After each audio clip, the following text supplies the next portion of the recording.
Hi everyone. So welcome to another PKM Weekly episode, or the latest post. So yet again, I don't know where the time has gone. It just feels like yesterday that I was posting last week's episode, but here we are again. So let's get to it. Capacities, they've got the new tablet, iOS, iPad, Android app. So that's currently out for believers only at the moment. So if you're a believer, check out your email. As you should have an email from the Capacities team with access on how you can download it and how you can access it on your tablet. It does work very well. I have downloaded it, I have tested it out on an Android app, or an Android tablet I should say. So it's definitely worthwhile looking into if you have that. And if you're not a believer, just have a little bit more patience, as I'm sure, just like with the mobile app and with other features of Capacities, I'm sure it'll only be a matter of time until it's available to the public. Or you could consider signing up to the believer plan if you can. So it's definitely worthwhile. And on that note, there's a great video here that you can check out that basically goes through the tablet version of Capacities, and you can see how it works and how the features that are available on that one. So do check it out. So then a user here had the first impressions of Capacities on their Mac. So if you're considering Capacities or you're not too sure about Capacities and its features, do check this video out because the user does go through quite a lot of in-depth detail about it, advantages, benefits, cons, etc. of the Capacities app. So do check it out if you have the time. And then lastly, or the one before last, on Capacities, ClickUp, they're mentioning Capacities in their latest comparison news articles, if you will.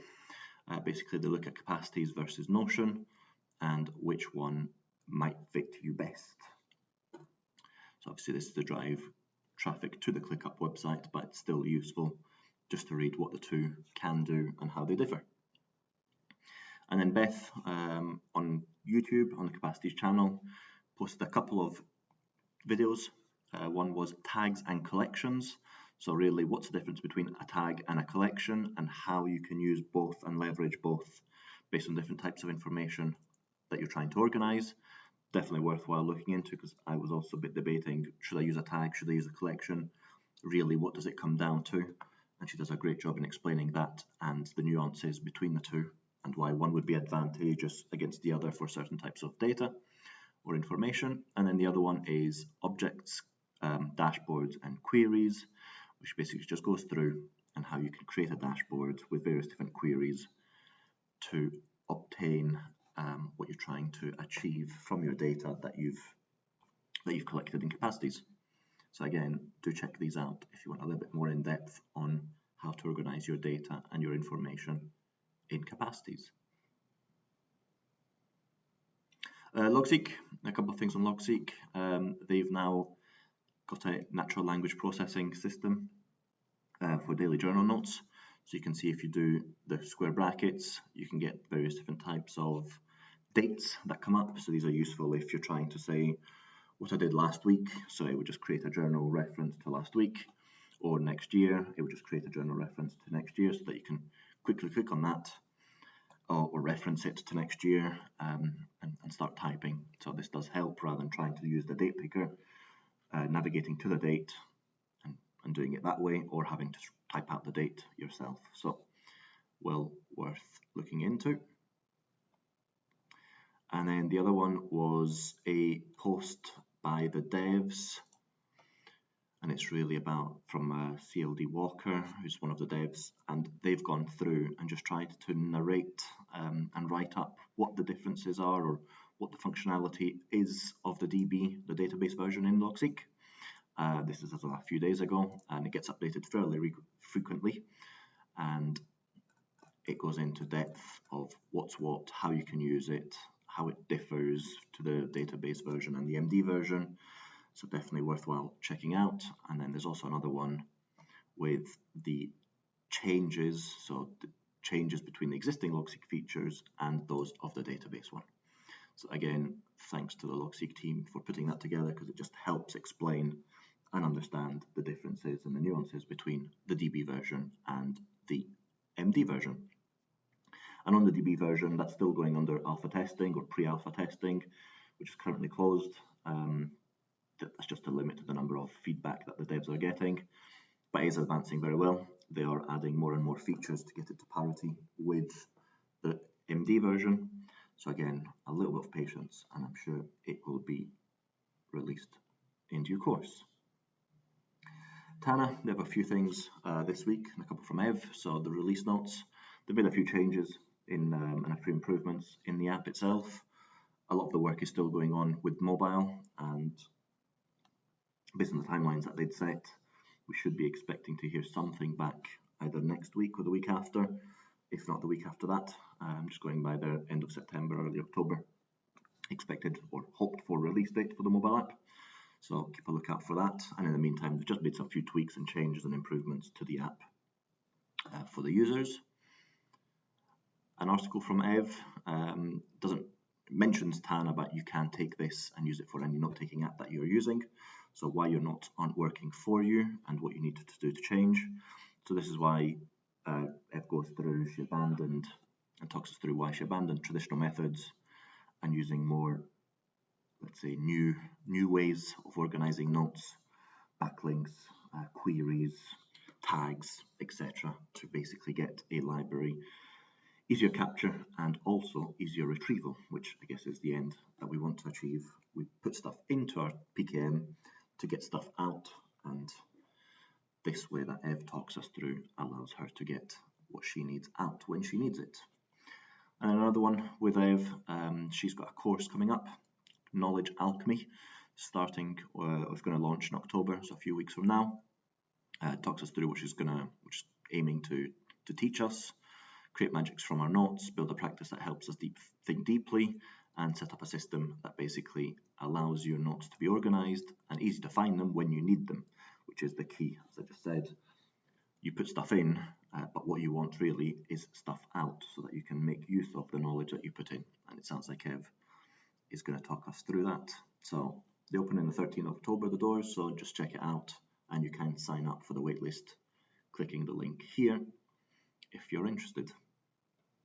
So thanks for Ev for creating that.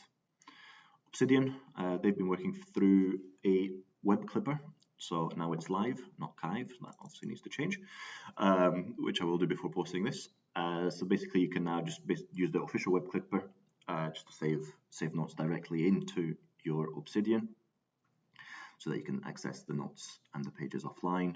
And I did see a post from one of the team of Obsidian, Capacities. He basically says to try and use LLMs, AI, etc. when retrieving and clipping pages, so that rather than just getting a direct copy of the page, you not only get that, but you also get a summary, key takeaways. Basically, you can choose what you want when you click the button to save it, whether you want a summary, whether you want bullet points, whether you want XYZ. So using AI to leverage basically content capture. So check that one out if you're using Obsidian. Release notes, quite a few things, and the main one really that I've seen is it's a lot quicker. So it's now a lot quicker to load. I saw quite a few comments of that the speed is improving more and more every single time, and now it's also faster to rename files, so you don't have to wait and things. It just basically kind of happens instantaneously, and there's a few other improvements that have been done with Obsidian. This is currently an insider release only, so I'm sure soon enough it will be available to the rest. There's just one thing to note, with the way that they're now processing the data and processing the backend. Basically they've improved startup, performance and memory usage, but this has meant that a few plugins have broken. So if that's happened to you, there's a lot of chat in the Discord with plugin developers being aware of the issue, and I'm sure they're patching a fix. It's quite an interesting video from Danny. He's been using Obsidian for about 4 years now, and he just talks us through his thoughts, his review basically from the past 4 years of using Obsidian and what he thinks about it. So do check that out. So just as a reminder, on the other apps, there's consistent noting course starting this week. in a couple of days' time with Bianca. She's going to take us through the 100 days of note taking. So basically just a few prompts, takes about 15 minutes a day. And with these prompts that she sends through to us by email or through the platform that she's set up, it just means that we can just take more conscious and more consistent notes and hopefully develop a habit that then we can keep with us forever. Heptabase, they've got a couple of cool things that they've just released. So their insight generator. This is where you upload a PDF and it basically summarizes it, takes insights from the PDF or from the article that you've put into your Heptabase. Basically like an AI summarization tool, and they've now improved that so it can deal with longer texts and transcripts. And then they've also done a Give 5 Get 5, just a referral program. So if you invite a friend, they sign up and they complete the trial period, you both get a $5 discount. And to get that, there should be a little icon of a gift in the bottom left hand side sidebar, which you can click on that and you can generate your link to share with friends.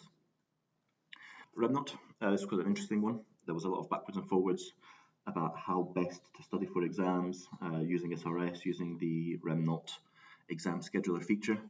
And basically it's a discussion between a dev and a moderator on the pros and cons of using it. And it's quite a lengthy one, but you can see here basically between Umnik and Soren, just basically goes through what's what, how they do it, and what are the advantages of both. So if you are on Discord and you have time, do check it out because there's quite a lot of useful comments there. Affine, they've released 0.17, so with a spot on accuracy, lots of updates, lots of quality updates as well. So LaTeX support, block referencing, mind mapping, templates, lots of things to get into, so do check it out.